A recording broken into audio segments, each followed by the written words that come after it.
in chapter 2 verse 216. كتب عليكم القتال وهو كره لكم.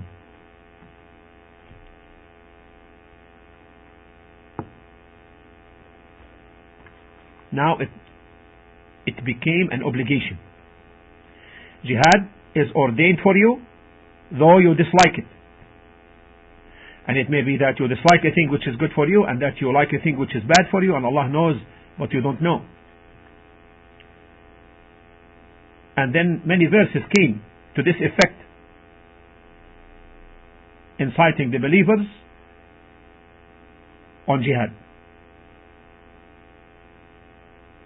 So in the beginning it was permitted, then it became an obligation as a collective duty, على الكفاية. And it may be an individual duty if necessitated by certain conditions.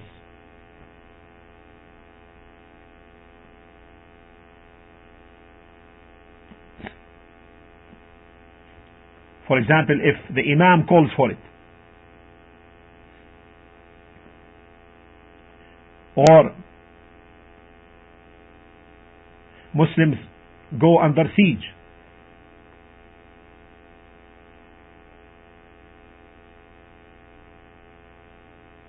or when the two parties meet, the believers and the non-believers, it becomes an individual duty, fardu ain.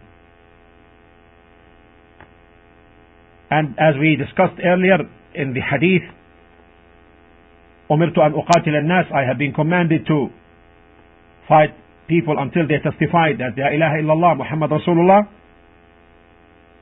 When we say it becomes an individual duty, it does not mean it becomes an individual duty and each person.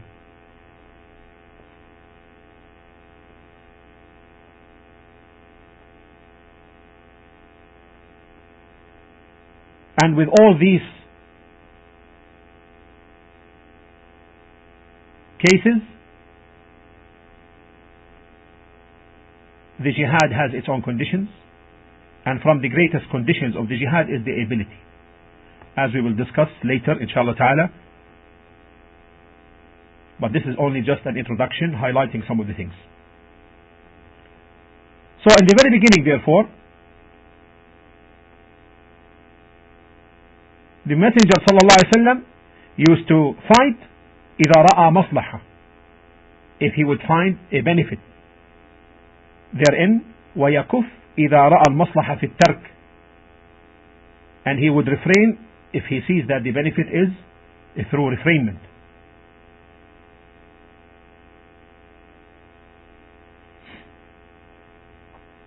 Then Allah subhanahu wa ta'ala commanded him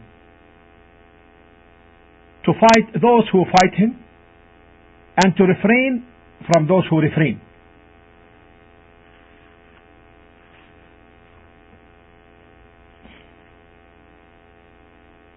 And this is illustrated in Surah Al-Baqarah 2:190.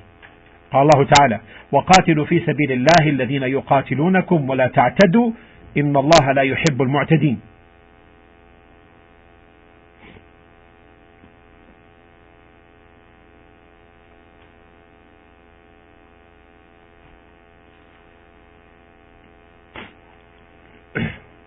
And fight in the way of Allah those who fight you, but transgress not the limits.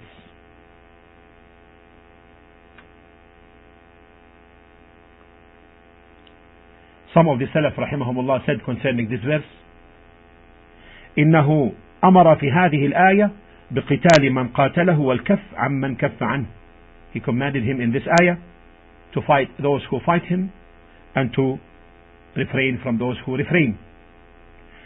Others from the Salaf Rahimahumullah أجمعين said in this ayah إن هذه الآية ليس فيها ما يدل على هذا المعنى وإنما فيها أنه أمر بالقتال للذين يقاتلون، أي من شأنهم أن يقاتلوا ويصدوا عن سبيل الله من الرجال المكلفين القادرين على القتال، بخلاف الذين ليس لهم من القتال شيء كالنساء والصبيان والرهبان والعميان إلى آخره، فإنهم لا يقاتلون لأنهم ليسوا من أهل القتال. Others from the Salaf said رحمهم that this ayah means that Allah permitted him to fight those who fight him from those who are able to fight, like the men and the like, but not the women, the children, and the monks, and the blind ones, and the crippled, and the like.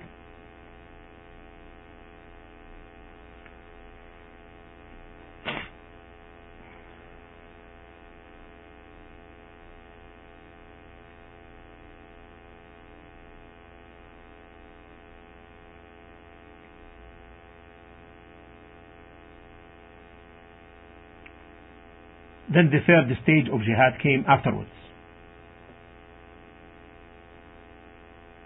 and that is al-qital is opened حتى لا تكون فتنة ويكون الدين كله لله, as in Surah Al-Anfal 39, 8-39, the third stage. And fight them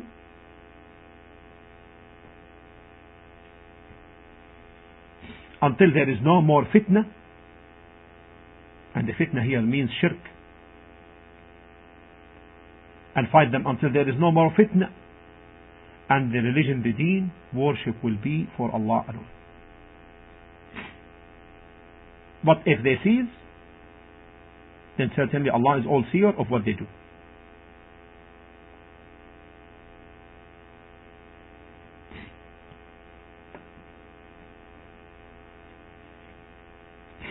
Meaning, lest people make fitna for each other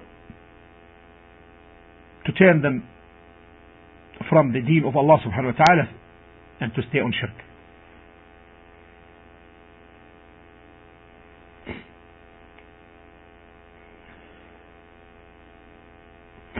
And similarly, all the verses of jihad was then at this stage emphasizing the objective, and that this is the objective now, and that, as we know, the matter for declaring this jihad is still dependent upon the conditions and the benefits, and as seen by the Muslim Imam.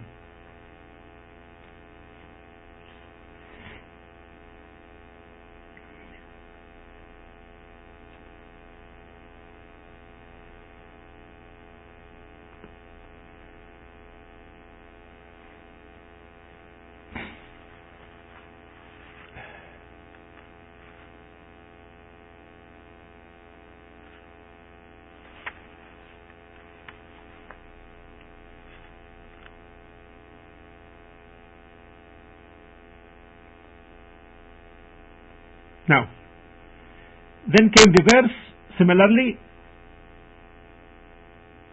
in Ayat al-Sayf in Surah At-Tawbah verse 5.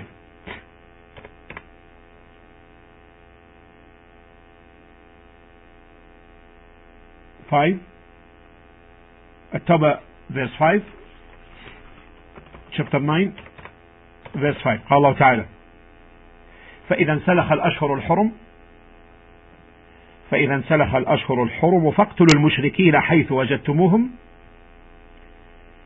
وخذوهم واحصروهم واقعدوا لهم كل مرصد فإن تابوا وأقاموا الصلاة وآتوا الزكاة فخلوا سبيلهم إن الله غفور رحيم. Now it's over. The mushriks have been given ample respite.